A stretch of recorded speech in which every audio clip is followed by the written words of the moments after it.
give it to her. Oh, give it to her? Yeah. Well, listen. I know, I'm conspiracy. Yeah, don't even. Yeah, you know what I mean? Like, yeah, go ahead, man. Hurry up with this. You might take away this migraine. But all right, so we on. Shalom, Yahba Shem Yahshai Barakatham. To all my brothers, Yahweh Shemal Ataba Shem Yahshai, to all my sisters.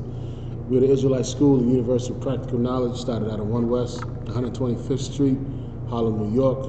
We've been teaching so-called Negroes, so-called Hispanics, so-called Native Indians, that they're the real Jews that the Bible speaks of. We've been teaching this truth since 1969 under Commander General Yohana, and we are the home of the truth. And this is something that we've been proclaiming since 1969.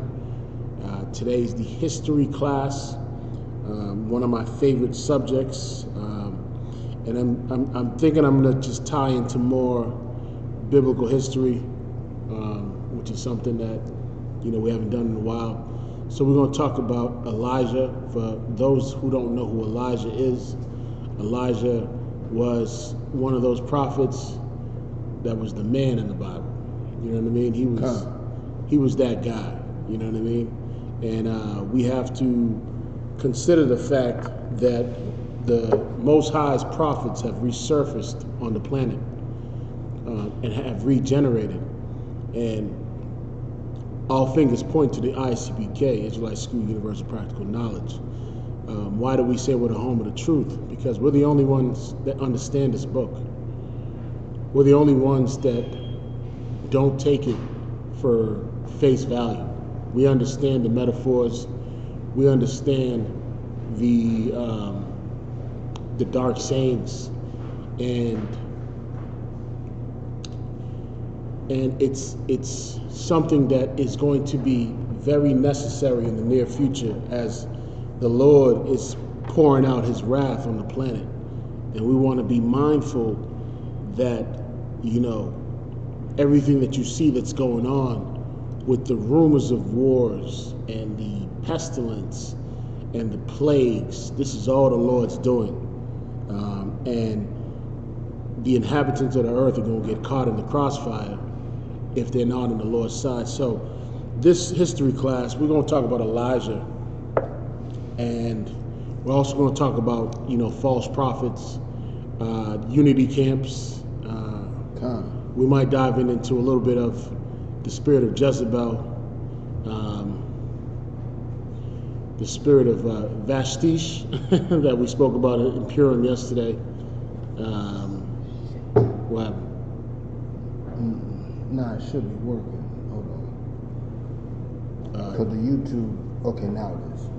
So okay. A little more patience. But before we get started, does anyone have any questions? Questions online?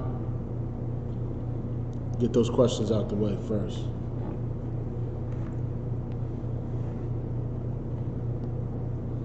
Give it about a minute and we just gonna get rocking on it. You know what I mean? Not waste no time. If you're attending classes online or you're actually in class, just keep in mind that it's a dangerous thing to have questions that you don't have answers to swirling in your mind, and basically it's like planting a seed, right? And if you allow that seed to grow, sometimes it could be a corrupt tree, or sometimes it could be a goodly tree. So we want to make sure that the things that you're taking in are not gonna hinder you from doing what the Most High has willed you to do. You know what I'm saying? Doing the work, coming to class. You know what I'm saying? Meditating daily on the Most High's words. It's something that's very important. And why are these history classes important? Because despite popular belief, the Bible is a black and Hispanic, is the only true black and Hispanic history book on the planet. You know what I'm saying? it's sound doctrine, as I would like to put it. You know what I'm saying? It's unmovable. You know what I mean? And so we need to revisit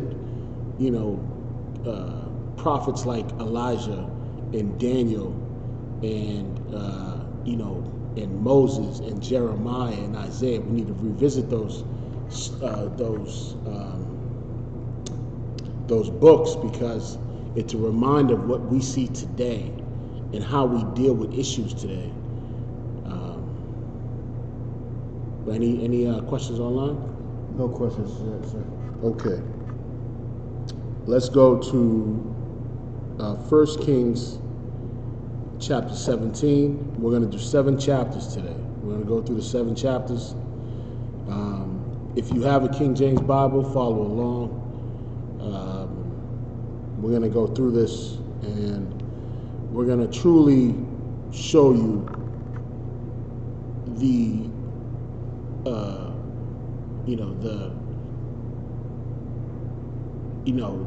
an outline of a true man of the Most High, who was feared amongst most, and under pressure, also buckled under pressure. Understand that there were times when prophets wavered in the faith. You know what I mean?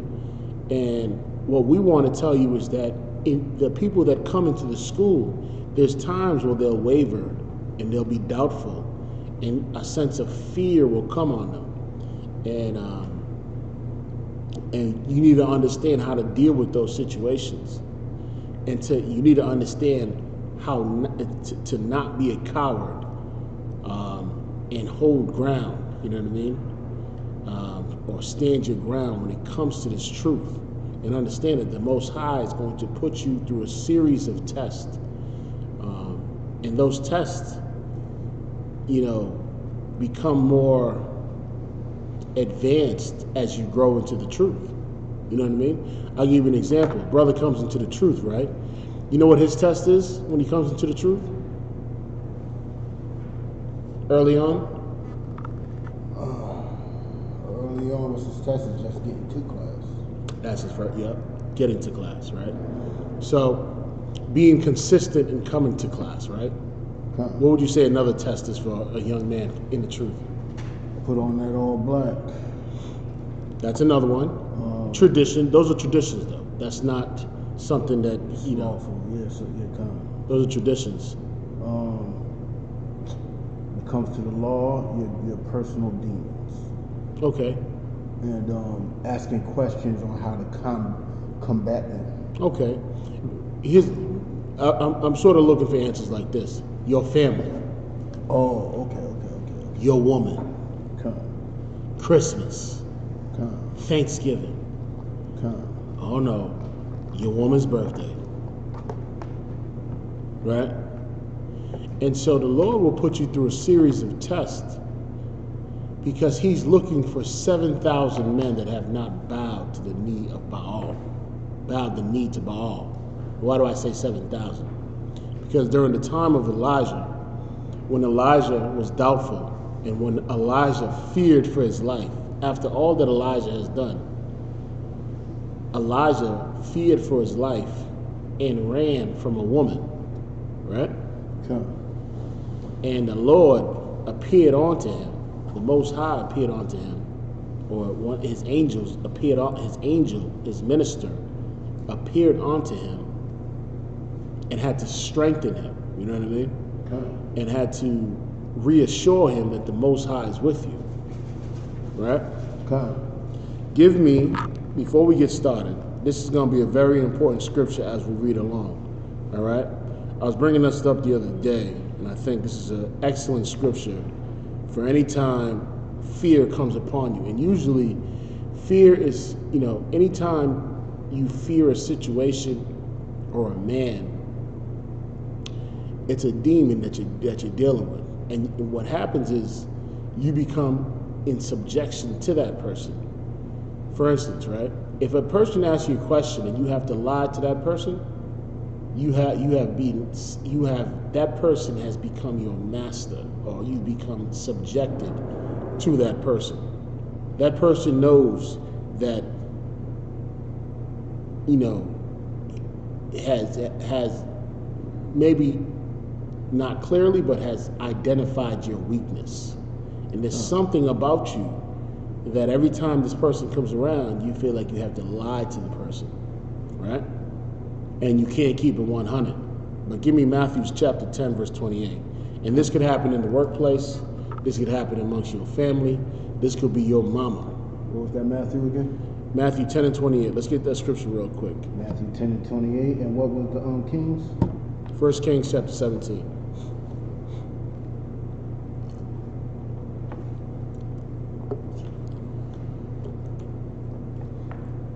Matthew chapter 10, verse 28. Go ahead. And it reads, and fear not them which kill the body. Listen, you shouldn't fear any man that comes up to you and says, I'm going to off you, I'm going to shoot you, I'm going to try to kill you. Any man that threatens your life, right? You shouldn't fear. I don't care if he's rich. I don't care if he is, if he is a notorious gangbanger. No matter what it is, you should not fear any man. You know what I mean? Fear is something that could propitiate a weakness in a man. You know what I mean? And it's something that you have to be you have to be delivered from. You know what I'm saying? You can't live a fearful life, or the life of a coward. And a lot of times people that smoke weed, right? People that are induced with drugs, they start to build a paranoia, right? Drug dealers, they have a paranoia, right? Conspiracy theorists, Christians, they have a paranoia. That's that you know what I'm saying? And fear is something that that shouldn't be substantial in your life, you know what I mean? Unless it's the fear of the Most High. But go ahead. But are not able to kill the soul. Now, what does it mean when it says, but are not able to kill the soul? That means there's worse things than death. Give me some examples. Serving under your oppressor. Okay, that's worse than someone that kills the body. Yeah. Give me another one. One more. The torture of living with let's say if he was molested, the torture of living with the fact he was molested and not combating, not seeking counsel on that, and then you end up spreading that. You end up molesting yourself. You end up abusing other kids, or homosexuality. I'll give you one. A wicked woman. Oh, definitely. That might be number one. You know what I mean? Because what can a wicked woman do to you? Destroy you from the inside out. Here's what the Bible says. The portion of a wicked man is a what? Is a wicked woman. Okay. Right? The Lord is going to give you just what you are is what the Lord is going to give you. If you're a righteous man, the Lord is going to give you a righteous woman, right? And if you're a wicked man, right, guess what the Lord is going to give you? The Lord is going to give you a wicked woman. Okay. But how else can the Lord destroy your soul? With crack, cocaine, right? With being a drug addict, with poverty, right? With imprisonment, right? There's so many ways that you can go through hell, right? So many. Yeah, go ahead. Salaki, sir, I got a precept for the fear part.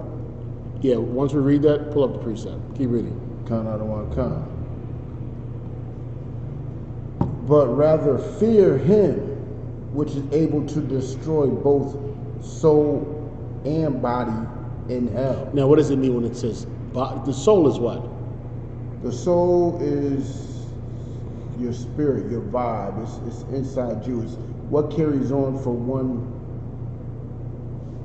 time period to another. It's your essence. It's you. It's you. Yeah. Your soul, Yeah. right? If I said there's 70 souls in the building, it's the person, right? Come. Now, how is he able to destroy your body in hell? With what? Diseases. Come. What else? With a woman, with Yep. oppression, with Yep. Drug abuse. With, Yep. There's so many. You know, what's the name of that show I always bring up? 1,000 Ways to Die. class. So many ways. Listen, you could get, you can get shot. You can get hit by a car, right? Mm-hmm. You can suffer from ailments. You could suffer from,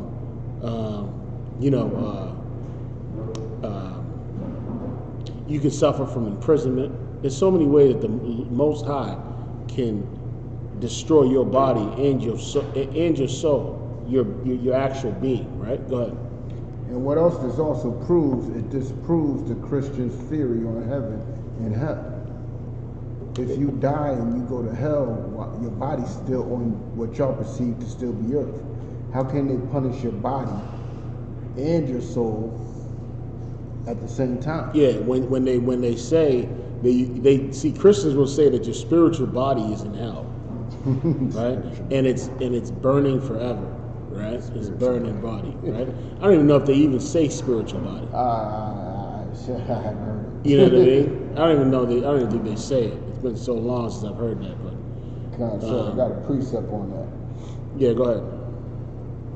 2 Timothy 1:7. Yep, For God hath not given us the spirit of fear, go ahead. but of power and of love and of sound. That's perfect. That was my next precept. That's perfect. That was the lineup. Bring that one more time. 2 Timothy chapter 1, verse 7. For God hath not given us the spirit of fear. The Lord never gave you the spirit of fear. That spirit did not come from the Lord, right? And so he never gave you that spirit for you to be scared of anything or any man, right? But what did he give you? There's another spirit that he gave you. But of power. He gave you power. What does he mean by power?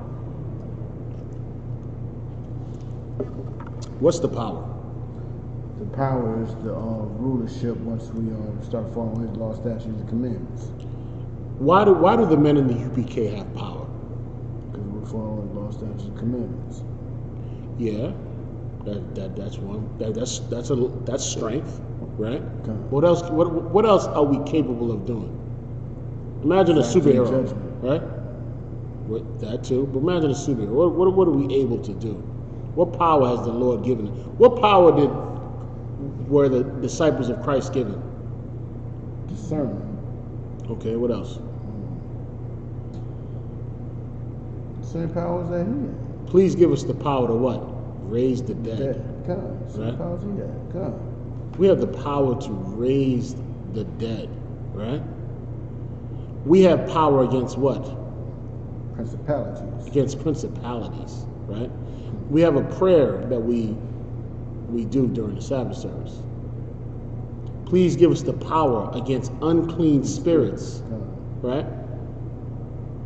God. It was the Lord that gave us that power, right? Keep going. And of love. And of love. What's that? What's that about? To follow these law, statutes, commandments, and take care of each other according to those law, statutes, commandments. Brotherhood. Yeah.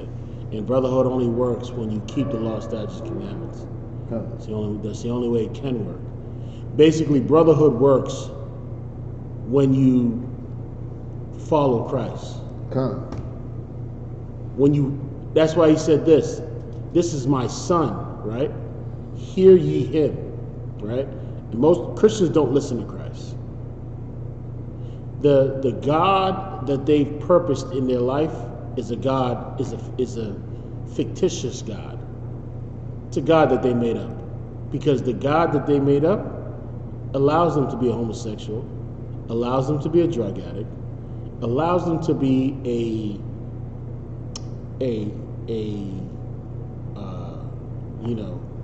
unruly person. It allows them to be whatever fits their lifestyle. My Jesus, not my Jesus, allows them to do that. Allows them to be nasty. And go ahead. Not sure if I should speak on it now or after I reread the Sound Mind, but that all connects. Yeah, go ahead. Because when you follow these laws, statutes, commandments, your conscience is clear. That's right. You have a sound mind. That's right. The Christians going through the hell they're going through because they're not following the statutes and commandments, and they don't have a sound mind. Everything is hitting them. Everything is itching them. Everything is bugging them. You know why they bugged out? It's because of those unclean spirits, which is why you don't eat unclean food, which is why you follow the law of cleanliness, right? Let me tell you something. Most Christians believe, here's what most Christians do, right? They'll have sex, and you know what they do? They don't even consider the law of, uncleanness. You know what I mean? They don't even consider it. They have sex, and what do? They put on their clothes and they walk out. They don't even wash themselves. When you're not keeping the laws of the Most High, it's a nasty, it's a disgusting lifestyle that you're living, right? Even from brothers that are smoking weed and sharing joints. Hey brother, how you doing, brother? We got flyers on the table if you want to grab one of them flyers, man. What happened? There you go. Yeah, take the flyers. Yeah, we teach classes out here, man, for our people. You know what I mean? Okay. We see it in there. We see it in there. Huh? We see your Bible right there. Man. Yeah, I'm a Jehovah's Witness. There's certain doctrines that other churches teach that. Well, we're not a church. We're not a church. I'm not saying, yeah, but you're still advocating a different teaching than what the true Christ was. No sweat. Probably another time. I got no sweat. I got a lot of research to do, but probably another time. No sweat. The time is running short. But go ahead. Keep reading. Oh, you want me to go back to what's the name? Yeah. Bring that back. Matthew 10, verse 28. Go ahead. And fear not them which kill the body. It says, fear not them which kill the body. Meaning you shouldn't fear any man. Right. You shouldn't fear your woman. Most men are so weak because they fear their woman. They fear the principalities in this world. Right? The Lord is telling you not to fear none of that. Don't fear that bill that came in came in the mailbox. You know what I'm saying? Okay. Don't fear the dreadful words that came from your doctor. Your doctor's gonna tell you everything. You know what the doctor's gonna tell you? You got high blood pressure. Okay. You got this, you got that, you got this. It's a whole laundry list of stuff, right? I go to the doctor, they're like, they pull out a chart. The chart is all rolling like a scroll, rolling down, hitting the floor. Right. And what am I to feel? Right? Because I know this is the Most High that has control of that. You know what I mean? The best thing I can do is listen to what this man's gonna tell me. Okay, you need to eat right. You need to go to the gym. You need these shots. Do whatever, you know what I'm saying? Hey, the physician was given to us, right? The Most High is the one that put those physicians in place. Right? Don't be some conspiracy nut and not give your children vaccinations. There's some nuts out there that are not vaccinating their kids. How do you think we got rid of smallpox and all these other, common sicknesses? You know what I mean? If they come out with a vaccine for coronavirus, listen, go get that vaccine. If that's what you got to do, you know what I mean?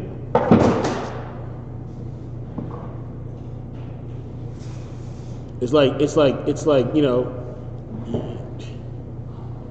understand that, if you're serving the Lord, those things can't harm you. But guess who they do harm? They harm sinners. Right? Sinners should worry. Right? Sinners fear those that can kill the body. Right? Or fears that which can kill the body. Right? There's that whole era where it's like, oh, you shouldn't eat, the whole vegan movement, right? You shouldn't eat meat, or you shouldn't, I don't know. There's a whole bunch of high fructose corn syrup and What else? What else is on? There's a whole list of stuff. Shouldn't eat gluten and Gluten and all that. But these are the same people, right? These are the same people that tell you not to eat that are the same people that eat pork, shrimp, crab, lobster. The same people that smoke cigarettes. You know what I'm saying? Anyone that doesn't keep the dietary law or breaks the Most High's laws, you are not authorized to tell people how to live a healthy lifestyle. No matter what you do in your efforts to live a healthy lifestyle, if you're not fearing the Most High and you're not keeping His ways, right? You're as good as dead, man. You know what I mean? But now we're gonna break out of that. Let's just jump right into it. By 8 o'clock I wanted to get this started. 1 Kings chapter. The reason why I brought that up is because there was a time where Elijah feared Jezebel, right? And the prophets of Israel feared Jezebel, and they went into hiding, right? Because Jezebel put out a decree to kill all the prophets of the Lord, right? And the Lord, we'll get into it, where the Lord used, I believe it was Obadiah, to hide, 100 prophets in 2 different caves. But let's go. Let's get it. 1 Kings 17:1. Let me get there with you real quick. Salaki, I forgot my sword. You don't got another sword, Rock? I got 2 in my bag. Yeah, let me get the sword. I want brothers to get, start pulling out their sword. For some reason, I can't find my 1611. Yeah, let me get that real quick. You know what I mean? I know we all digitized in 2020, and every once in a while you should fast from your phone. During class, try to fast from the phone for at least 2 hours. Give it a break for 2 hours. This phone is my UPK paycheck. No, I know. But every once in a while, you sometimes get in the habit. Any little sound you hear, you're like, if I fast from this phone, I'm getting checked. Well, during class, use it for what it's worth. 1 Kings, you gonna sell me the sword? You gonna give it to me? Brotherhood? No? Huh? You're not gonna give me this sword right here? No, I need that, but I actually do use it. Yeah. Let me buy it off you. What's up? Let me put some petrol on this. I got a purple one for sale. See? See? Now you're gonna make me join the Unity camp. I easily get in there with that purple one. Oh, you got a purple Bible? You come right in. You could be a general tomorrow. All right. Go ahead. Count. 1 Kings 17, verse 1. All right, let's get it. And Elijah the Tishbite, Yep. who was of the inhabitants of Gilead, Go ahead. said unto Ahab, as the Lord God of Israel liveth. He's talking about King Ahab here, right? Who was the king of Israel at the time. Okay. Before whom I stand. What does it mean when it says before whom I stand? Meaning I am his ambassador. Okay. I am his representative. Okay. That's what we do. We are what? We are the Lord's ambassadors. We are under the commandments, under the command of Christ, who was given charge of the school. Him and the angels were given charge by the Most High of the school. And so the men of the UPK, we are whom stand before the Most High.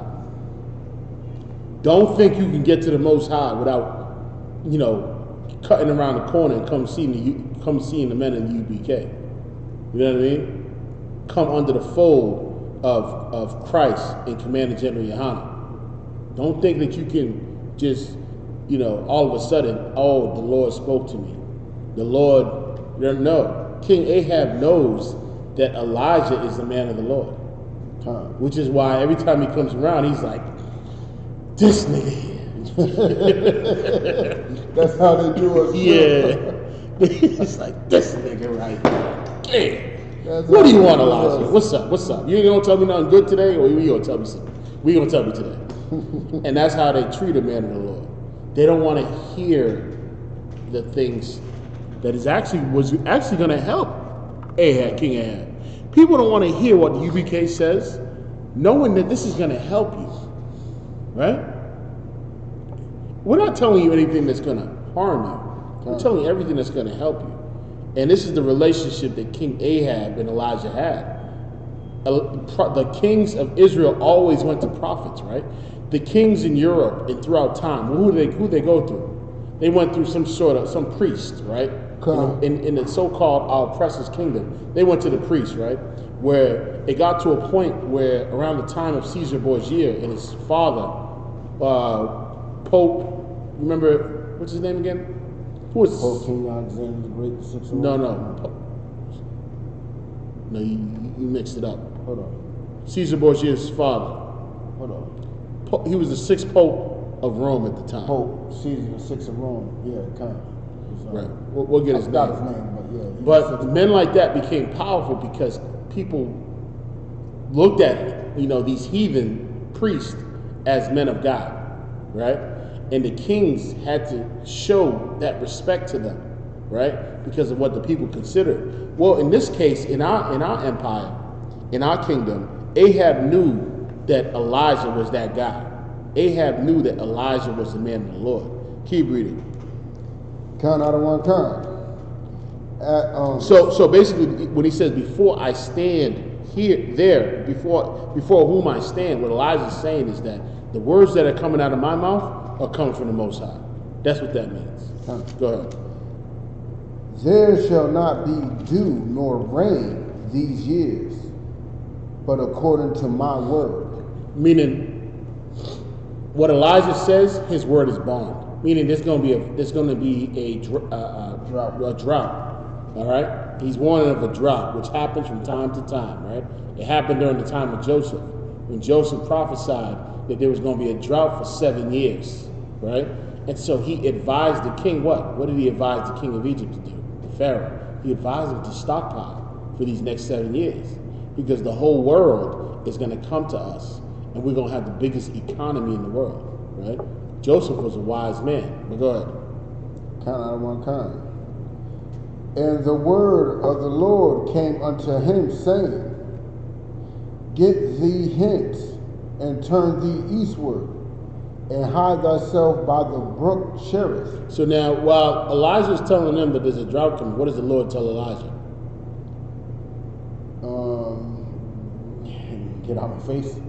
The Lord is telling Elijah, go to this safe haven next to this brook, right? Where you'll get some water, where you'll be able to sustain during this drought, right? He's protecting the man of the Lord, which is so important, because fast forward to 2020, the men that are serving the Lord are the men in the Israelite School of Universal Practical Knowledge. So when the famine comes and the drought comes, right? What's going to happen? What does it say in Revelation? Hurt not the oil and the wine, right?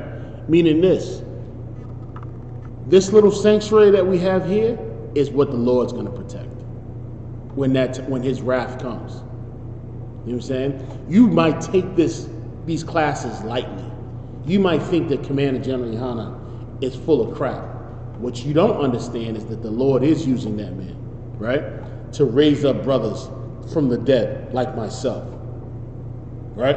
Which is why I'll kill for any one of my brothers that are in this school. You know what I mean? To raise us up. And there's going to come a time, because we listened to the man of the Lord, because we listened to Commander General Yohana, the Lord's going to say, go to eastward and stay by that brook so I can sustain you while I wreak havoc on the planet. Go ahead. And in our case, it'll be the wilderness. You know what I mean? But go ahead. In Slakia, verse 2. Verse 4. No, actually, that is before the Jordan. Go to verse 4. Kind out of one kind. And it shall be that thou shalt drink of the brook, and I have commanded the ravens to feed thee there. Listen, you don't have to be a, what do they call those? The doomsday prepper? You don't got to be a doomsday prepper, right? Leave that to the school. Leave that to Commander General Yohana, right? But even if something is about to pop off, the Lord will have the birds come and feed you. He's going to have the ravens come and feed you. Go ahead. I know I'm going to need more clarification on that. Not me, but I'm pretty sure there's some dummy out there that might need more. But the bird is not dead. Remember that. So I know where you're going with this. Yeah, because the bird's not dead. Exactly. Because some cats might go out there and, hey, we can eat ravens. No, the bird, no. It didn't say eat ravens. Exactly. It says commanded the ravens to feed thee. Meaning the ravens are going to come and feed him. Okay. You know there's birds that keep food. They got a pouch, right? Yeah. Certain birds keep food in their mouth, right? Yeah, okay. Little things can sustain you. It does. You don't need much to sustain the body. The body can go 40 days with just a little amount of food. What you do need is what? Water. You can't go 3 days without water. But you could go 40 days without food, right? You could go with just the minimum, right? Okay. And he didn't just say one raven. He said the ravens will come and feed you. Go ahead. Count out of one kind. Verse Slakia. So, and what is the precept to this? Cannot live off bread alone. If I fed the birds and the ants, Okay. you know what I'm saying? If he see the Most High takes care of the lilies, he takes care of the birds, he takes care of the ants. Why is it a small thing to take care of you? Especially when that time comes, when there is a famine in the land, right? Go ahead. Come. So he went, Slakia, verse 5. So he went and did according unto the word of the Lord. For he went and dwelt by the brook Cherith that is before Jordan. He listened to the Lord.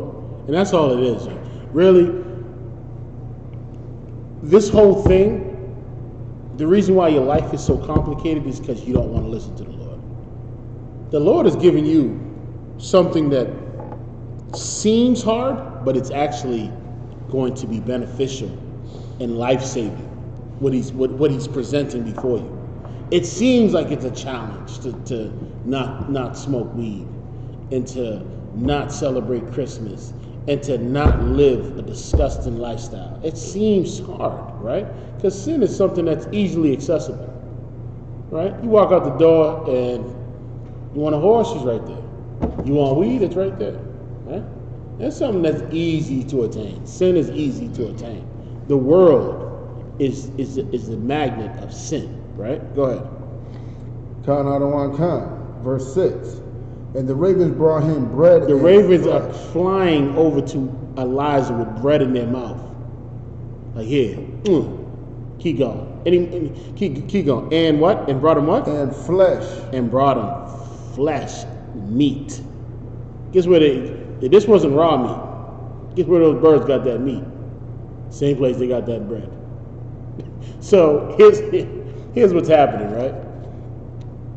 Let's say you not on the side of Elijah, and the Lord is not looking out for you, right? Them birds is flying over to your house, and they're taking your bread, and they're taking that meat. You know what I'm saying? But go ahead. Count out of one kind. And giving it to a man of the Lord. Go ahead. Count out of one kind. And bread and flesh in the evening, and he drank of the brook. Keep reading. Verse 7. And it came to pass after a while that the brook dried up.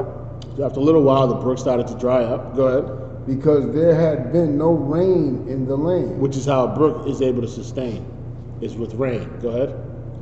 And the word of the Lord came unto him, saying, Arise, get thee to Zarephath, which belongeth to Zidon, and dwell there. Go ahead. Behold, I have commanded a widow woman there to sustain. So the Lord is saying, so the Lord is able to sustain Elijah, right? A man of the Lord. First he tells him to go to the brook. He said, I'm going to have the birds feed you, right? Flesh and bread. Meaning, this got to be Israel. Because Israel always got to have some sort of meat to go with their bread. Meat and bread. Let me tell you something. We're big on sandwiches. You know what I'm saying? The reason why New York has 1 million delis is because of black and Hispanics. Never sandwich. Listen, if your woman want to keep you happy, she better bake the best sandwiches on the planet. Everything you need. And that's all a man needs. A man is very simple. You know, if these women can come to class and be under the tutelage of Commander General Yohana, they would know how to keep a man. Because the Lord will teach you how black and Hispanic men operate. Go ahead. Count out on one count. Salakia. Verse, no, still mid-7. Yep. Because there had been no rain in the land. And the word of the Lord came unto him, saying, Arise, go thee to Zarephath, which belongeth to Zidon, Go ahead. and dwell there. Behold, I have commanded a widow woman there to sustain thee. So he arose and went to Zarephath. Now, pay attention to what he just said. He said, I have commanded a widow woman there to sustain me. Did the Most High speak directly to that woman? How did he command the woman to sustain him? By a man. Huh? By a man that was above her. A man that she was directly. It doesn't say that though. Didn't say that, but who else is the one supposed to learn from? Sometimes the Lord can put a spirit on a woman. I'll give you an example, right? If we're in camp, right? All of a sudden, a woman decides, some random sister decides to go and buy us coffee and, donuts. Where does that come from?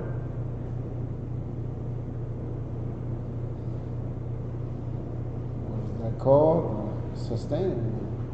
No, but why did that woman do that?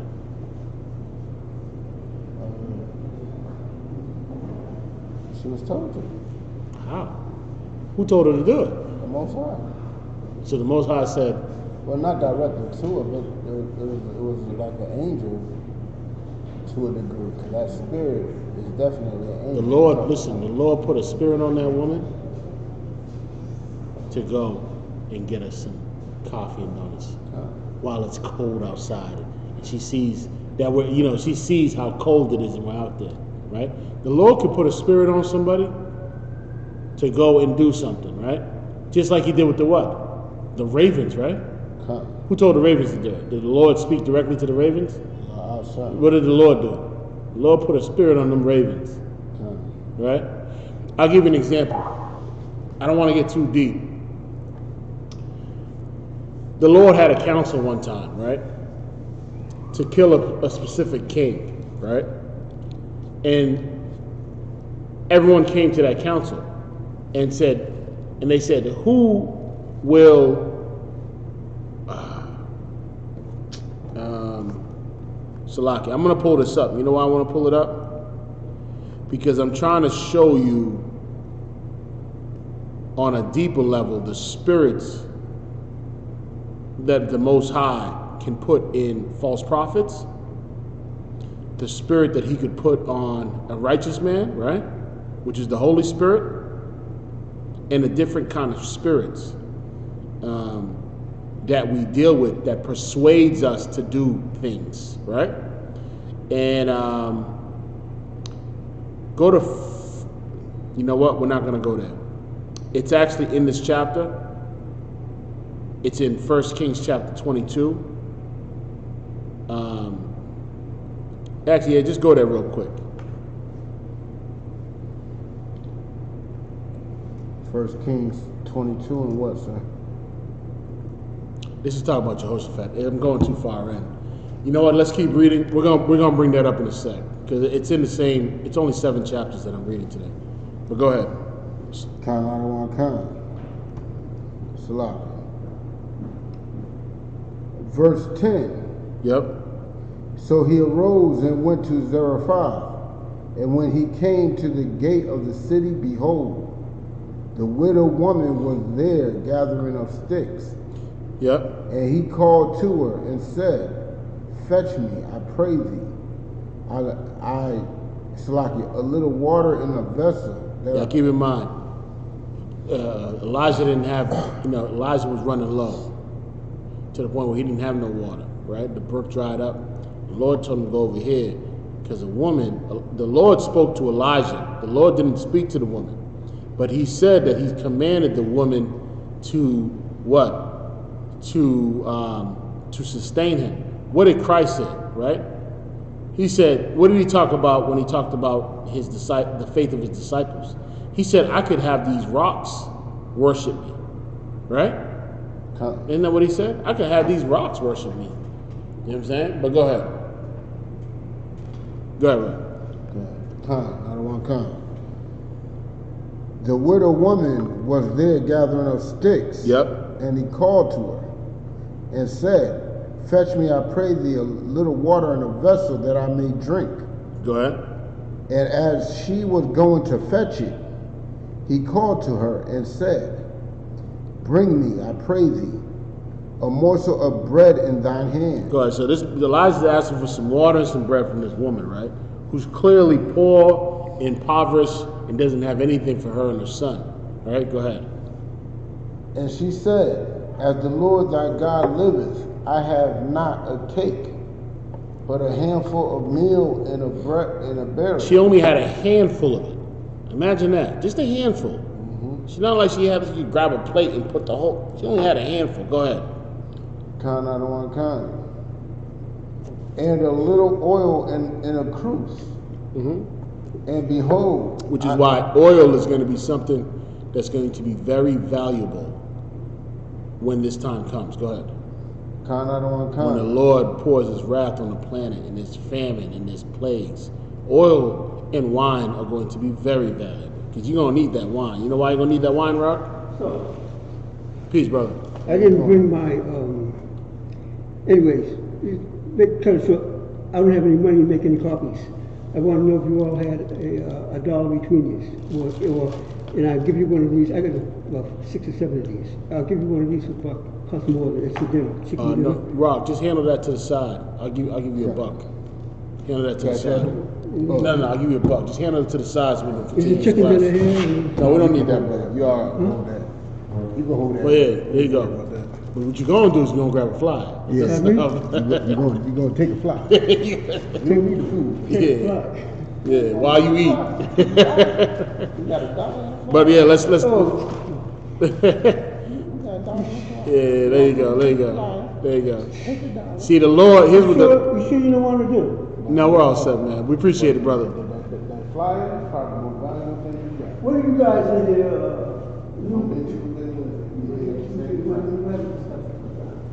No problem. Peace, brother. See, the Lord dealing with him, he don't even see it. Yeah, he don't even know it. You know what I'm saying? The Lord, listen, our job in the UBK is to what? Is to persuade men, right? When you're doing, I'll give you an understanding, in the world, when you're doing business, right? What are you trying to do to your client? You're trying to persuade your client to what? Buy whatever you're selling. That's what you're trying to do.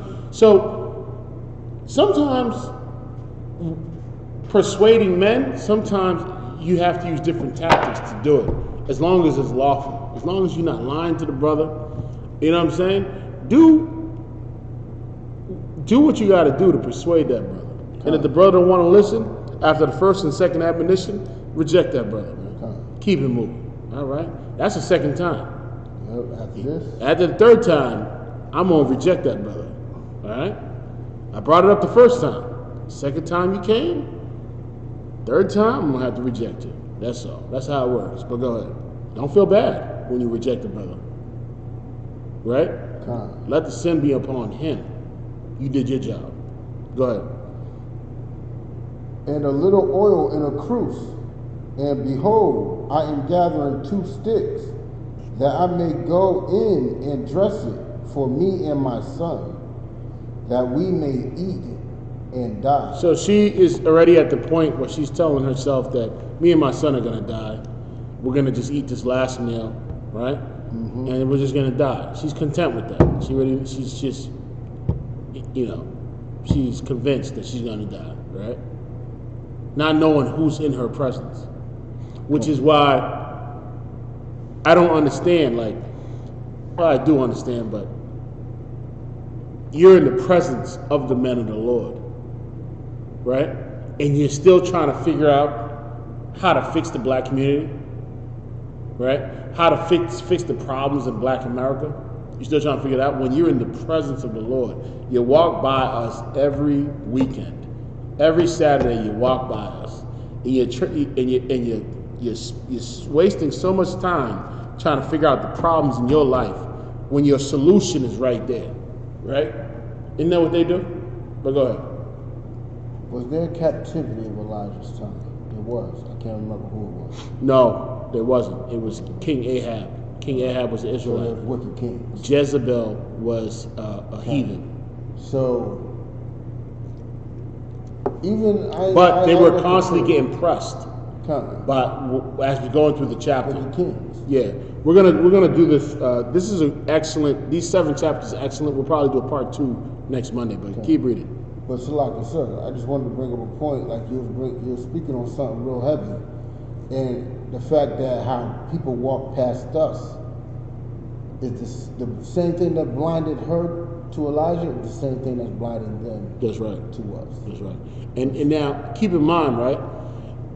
I'll give you another example, right? Let's say a brother walks over and just puts $10 into the bucket. Okay. Where did that come from? That was of the Lord. That was of the Lord. That happened. It almost seems like the Lord commanded that brother to go do that. Okay.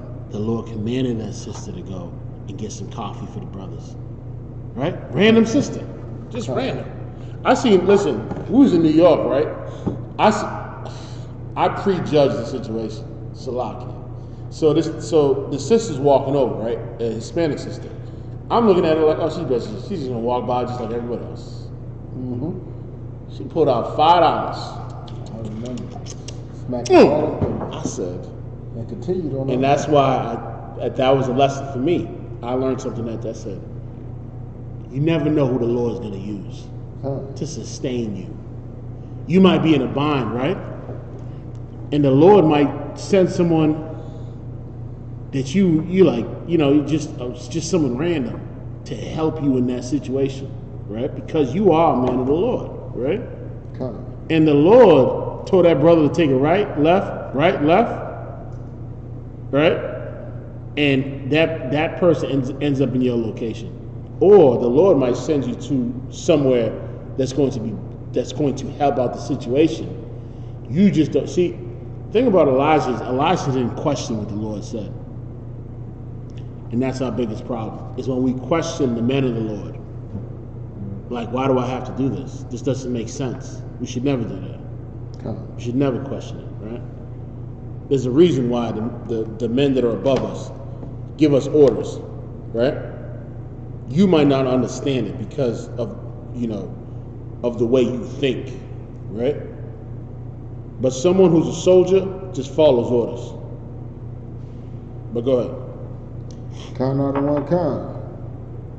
And Elijah said unto her, fear not, go. What is it? What did he say unto her? Fear not. And what was she doing? She was fearing. She was fearing, right? That's why she said, me and my son are going to die, right? And which is something that's common with women. They're full of amazement, right? They fear, right? A bill come in the mail, she's scared for her life. She's about to jump off the cliff just because she saw a piece of paper come through the mail, right? Go ahead. And Slaki, go and do as thou hast said. Go ahead. But make me thereof a little cake first. And here's the kicker. Elijah said, do what you got to do. Go get the oil, go get the meal, do what you got to do, but make sure I get the first crack at it. Make sure I get the meal, I get my portion first, right? Go ahead. Count out of one kind. That's why if any of you brothers come into my house, you know what I tell my woman? Feed them first. Make sure the men of the Lord eat first before the children. Make sure that, right? Count. Go ahead. And after make for thee and for thy son. And he said, after that, whatever you have left, make for you and your son. All right? this is how real this is. Yo, this book is so real. You know what I mean? That it goes against everything that you grew up believing. It goes against everything, right? I'll give you a prime example. The man is supposed to provide for the woman financially, right? It's always financially, right? I can't provide, you know, physically. I can't provide with security. But it's always, you're not a real man unless you pay for your woman. You know what I'm saying? Unless you, oh my gosh, something disgusting. It is. Heathen told me something earlier. I ain't gonna bring it up, but Lord, she's disgusting. But go ahead. Anyway, it's on the side now, but go ahead. Count out of one kind. Verse 14. For thus saith the Lord God of Israel, the barrel of meal shall not waste. And this is coming from the Lord. The Lord told Elijah, that food's not going anywhere. Go ahead. Neither shall the cruse of oil fail. Yep. Until the day that the Lord sendeth rain upon the earth. Yo, I'm gonna tell you something, right? We had the first cookout I ever went to in New York, right? My rib and I cooked, you know, like 90% of that food, right? And when we got there, we delivered it, right? We delivered the food. There were so many people in line, right, trying to get food, and we didn't think we had enough food for everybody, right? So many people from the outside coming in. And I kid you not, it reminded me of two things. It reminded me of this story, and it reminded me of when the disciples came to Christ and they said they only had 5 loaves and 2 fishes. That's what it reminded me of, right? And what's his name? I forget what brother it was. It might have been Abijah. Yeah, Abijah was given the smallest portions of meat, right, to try to preserve. But I think Officer McCobb was like, yo, everybody, Officer McCobb was someone out there like, yo, man, just, let the brothers eat, man. You know what I mean? Like, pour some more into that, right? It was like the smallest little portions because we were trying to preserve the food for everybody. Yeah. But it almost seemed like the Lord was just refilling it. It was like, and everybody ate, plentiful. Craziest thing in the world. But go ahead. I'll never forget that. Count out of one kind. Go ahead. But nah, you brought it up what I was going to say. Oh, go ahead. But verse 15. Oh, Slaggy, middle of 14. Neither shall the cruse of oil fail. Go ahead. Until the day that the Lord sendeth rain upon the earth. Go ahead. And she went and did according to the saying of Elijah, and she and he and her house did eat many days. They ate many days after that, right? Count. Listen, if the man of the Lord is around, you might want to house him. You might want to let him stay for a little bit. You'll start to see things. You'll be like, damn, the bills are paid. There's food in the fridge. Cabinets never. Cabinets.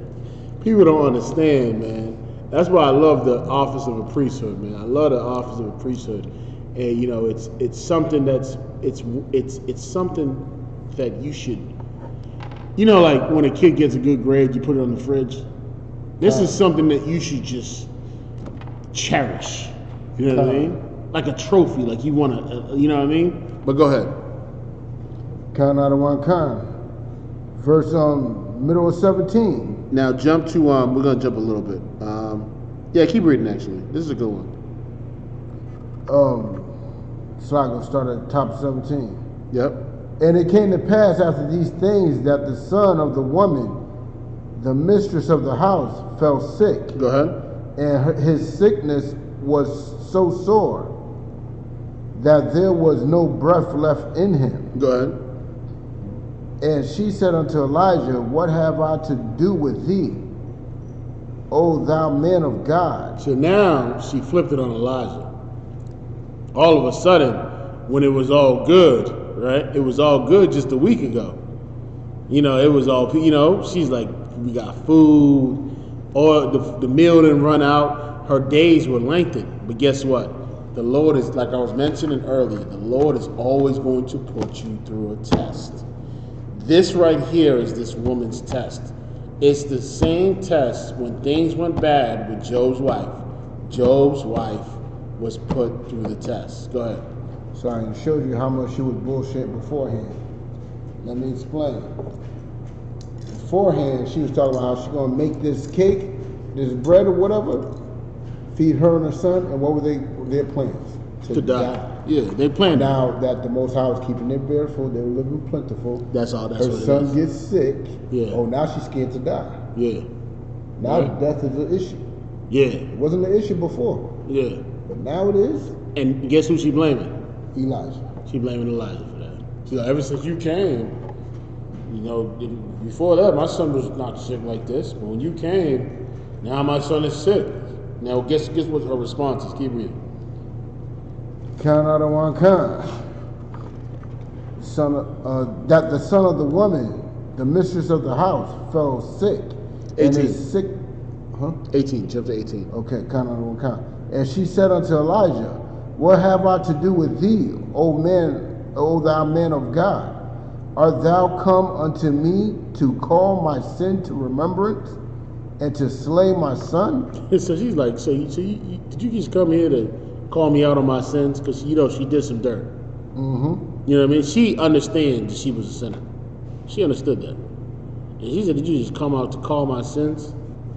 And she's blaming him and saying, and slay my son? Like he's the executioner, right? Okay. Like it's his fault that your son is sick, right? She doesn't know it's a test, right? That's what she doesn't understand. Go ahead. And listen, don't get it twisted. Sometimes the Most High will take a child, and there's times He won't, right? So, but it's all under His merciful judgment. But go ahead. Count out of one kind. Verse 19. And he said unto her, give me thy son. And he took him out of her bosom, and carried him up into a loft, where he abode, and laid him upon his own bed. Go ahead. And he cried unto the Most High, and said, O Lord, my God, hast thou also brought evil upon the widow with whom I sojourn, by slaying her son? Go ahead.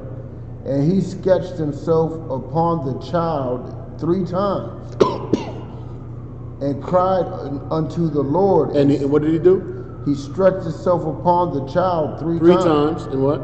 And cried unto the Lord. And he cried unto the Lord. Sometimes, let me tell you something, right? As you get later into these chapters, right, the Lord was going to kill the king, right? And guess what the king did after the prophet told him that the Lord's going to kill you? You know what he did? He cried unto the Lord, right? He cried unto him. And guess what the Lord did? He extended his life 15 more years. Okay. Here's a lesson to be learned. You better hope that the Lord hears your cries. Okay. You better hope that the Lord is listening to you. The Lord was listening to who? Elijah, a man of God. Which is why we do what? This is why we pray for brothers, right? Okay. We pray for all of Israel, right? Go ahead. Count out of one kind. Verse 21. Middle of verse 21. And cried unto the Lord, and said, O Lord, my power, I pray thee, let this child's soul come into him again. Meaning his spirit, right? And the Lord heard the voice of Elijah. And the Lord what? Heard the voice of Elijah. What precept do I want? For sinners, for Christians. He does not hear the prayers of those who turn away from the law. He Who said, turn their ear from those the that turn their ear from hearing the law, even their prayer is an abomination. Okay. Listen, Christians can pray all day to make sure let's say there's someone that's sorely sick in the hospital. Guess what Christians are going to do? They're going to come together and do what? Hold hands, have a vigilance, pray. And that child's going to die. Okay. Right? Hey, the child might live, right? But it's all about if the Lord hears your prayer. That's why he says specifically, and the Lord heard the voice of Elijah. What does it mean when it says he heard it? Is he saying that, listen, don't you think he hears all our voices right now? Come. But what voices is he paying attention to? Those that follow him. That's it. He's paying attention to the men that are serving him and the women that are serving him. He's paying attention to their voice. What did Christ say? I pray not, right? Come. For what? For them that are in the world. Come. But I pray for those that you have given me, right? Go ahead. Salaki, sir. That reminds me of like when your child at daycare and all the kids are screaming, but you can find your child screaming. That's you right. can hear your child screaming. You already know his always. voice. Yeah. He's right there. Oh, there you go. Get over here. Let's get out of here. These kids are getting rowdy. Yeah, That's you're how right. the Lord hears those who follow his Of cries. course. Because you don't recognize the cry of another child Okay. unless you've been around the child. It's just an annoying sound. You just hear a sound, you're like, some child's crying. But when it comes to your child, and your child start crying, you ready to drop everybody. Who did what? I'm killing everybody. And that's how the Lord treats the children of Israel. Okay. Every time we've cried on to the Lord, he's delivered us from that oppression.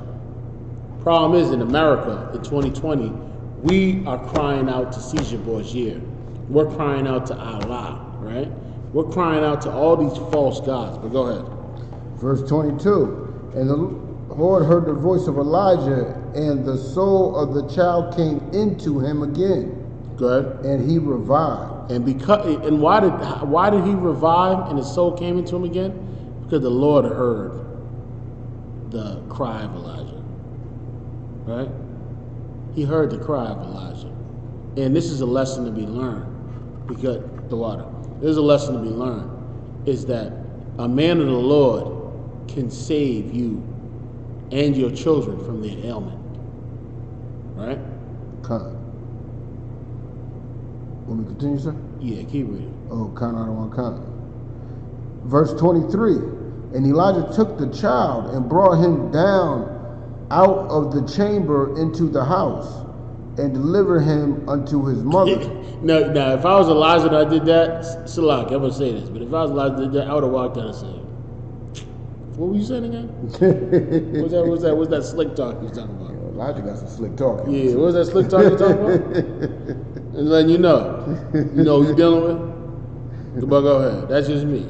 I would have called her. I'm like, hold on. Remember that thing you were saying? Here, your son. Take your son back. Come. Go bake me some more of that meal too. So you want to talk about that slick talk? Well, go ahead. And delivered him unto his mother. And Elijah said, See, thy son liveth. See, you see? Here's your son right here. Right? Here's your son. He lives. Right? Go ahead. And the woman said to Elijah, Now by this I know that thou art a man of God. And this was her proof. She doubted the whole time that this man was truly the man of God. Right?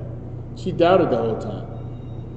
Let me tell you something. This woman probably prayed and prayed to the Most High, right? Prior to Elijah coming into her life to deliver her from this famine and from this drought, right? And guess what the Lord did? The Lord answered her prayer, right? See, sometimes the Lord will answer your prayer, and then when it actually happens, when you actually, when it actually gets real, all of a sudden you what? Well, he ain't a man of God. Come. Because my son died. He ain't a man of God because my son is sick. Go ahead. What you bringing out is so heavy right now because it's a common saying amongst us in the UPK. When somebody rejects the word of the Lord, we say that brother probably got to go through a little more. Yeah, and also, don't get it twisted. If someone rejects a man in the UPK, you reject the Lord. Come. That is a given. Come. And that doubt, that's like every Christian on this planet. You have to go through something personal before you actually see who is with the Lord and who's not. you're going to have to go through a little more hell that you technically are bringing onto yourself. That's right. Now, keep reading on the last one. We're going to end that. I kind of want to, listen, I kind of want to continue these 7 chapters unless there's something that is like crazy, because there's so much that, you know, being in the UBK, when you truly start to understand this book that I just got from my man over here, my man, 100 grand, this book that he just let me have. I appreciate it, brother. I read it just like this too, just happy. But what was I saying? What was I saying again? You were saying, I forgot. So you okay. Anyways, but anyways, so when you reject a man of the Most High, right? A man in the UBK, what you got to understand is that you are rejecting the Most High. You know what I'm saying? Because we're the mouthpiece of the Most High. Meaning, Commander General Yohana is the mouthpiece, right? Meaning, he is after Christ, Commander General Yohana on earth. Christ is not here with us, right? He's with the Father. But on earth, you need someone to represent the Most High. And Commander General Yohana was the person that was found worthy to represent the Most High. So now, if I want my children to live, guess what I got to do? I got to come under the tutelage of Commander General Yohana. I can't reject him. I can't reject the UBK because they're telling me the truth. Now, if the Lord takes your child, right? Here's the good news. Listen, why do we deal with death so much better than someone in the world? Right. Awesome. Why do we deal with death so much better than someone in the world? Because we know what the end result is. What's the end result? We're going to be back. We're going to be back, right? Okay. We know that, right? We know that. Okay. We're coming right back. Rise in power. Right. Now we're gonna end that. I think next week I want to finish these 7 verses. Yeah. Now I finished that verse. So. Yeah. I see what you're saying.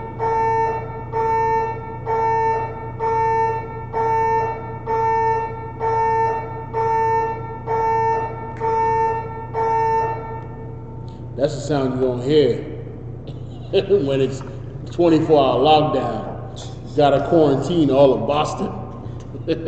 41 cases. Yeah, 41 cases in Boston. But go ahead, read the last part. And that the word of the Lord in thy mouth is truth. Come on, man. I mean, everything we spitting out on them corners, that's the word of the Lord. We didn't freestyle this. We're reading from here. You know that, right? I didn't make any of this up. This has been here for thousands of years. Elijah's been here for thousands of years. I'm resurfacing the Spirit of the Lord on the planet. The true Spirit of the Lord, right? But with that, we're going to class. We're 1 minute over. I think next week I want to do chapter 2. Even chapter 1, you can't even get through chapter 1 because chapter 1 is so crazy, right? You know why it's so crazy? Is because you fall onto the subjection of fear, thinking that you can't get your bills paid tomorrow, right? How many times have you done that? Where you're like, damn, I'm not going to be able to pay the rent this month. And what do you end up doing? You end up paying the goddamn rent. Oh, damn, we ain't got no food. We're starving. And you end up getting food. You got to understand that the Most High, he'll feed the birds and the ants. You don't think he's going to feed you? He's going to take care of you. The problem is that you're such a selfish bastard and you're always thinking about yourself when you should get rid of the person that's been destroying you your whole life is yourself. But with that, we're probably going to start with chapter 2 next week because I want to finish those 7 chapters before Passover. And with that, we're the Israelite School University of Practical Knowledge, started out at 1 West, 125th Street, Harlem, New York. We have the Passover coming up, a couple of events. Captain Zariak. How you doing, sis? No, you're good, sis. Captain Zariak got a lecture coming up. Check out the lecture. We got the Passover coming up on April 9th, sundown. in White Plains, New York, Westchester County Center. I am excited. It's on the ticket. Huh? It's on the ticket. What do you mean ticket? The ticket that's on the bottom. Okay, it's on the ticker on the bottom. Check the ticker on the bottom if you want more information. And with that, we're going to class. Shalom, Israel.